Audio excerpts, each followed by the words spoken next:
All right, welcome to the Wednesday report on the human condition. It is January 18th, and this is a report that I do as a visitor to planet Earth. I was born on this Earth. I will die on this Earth.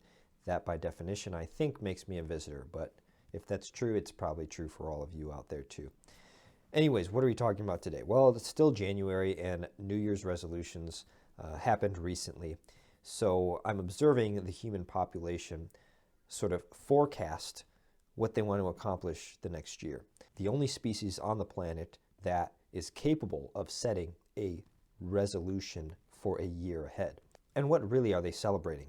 They have this calendar system that counts years, days, and months, and the year is just going from 2022 to 2023.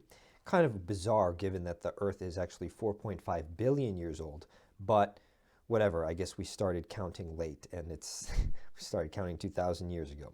In any case, it's kind of interesting that humans count upwards instead of downwards. We do the same thing with our age. Our birthday comes around and we celebrate that we are 1 year older. And so we keep counting upwards. And of course that sounds sort of normal. I mean, like, what are you going to do, count downwards?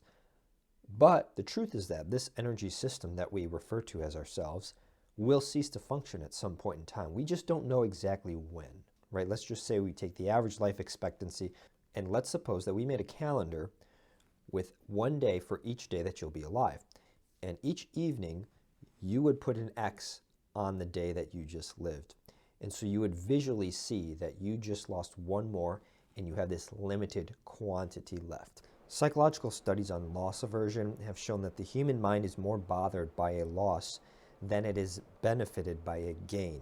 Suppose you rent a book from the library and you start counting upwards the number of days that you've had the book in your possession. And you start reading it and start reading, so day 2, day 3, day 4. It's very unclear, it's very open-ended, like where is this going? Versus if you were to count downwards and say this book is due in 21 days, all right, now I have only 20 days to read, now I only have 19 more days, and I think we should do the same with our lives, at least to stimulate some sense of urgency so that we make the most of our time. This is the reason why I left corporate America in my late teens, early 20s. I didn't feel like this was a meaningful way to spend my time. And I have zero regrets about that decision.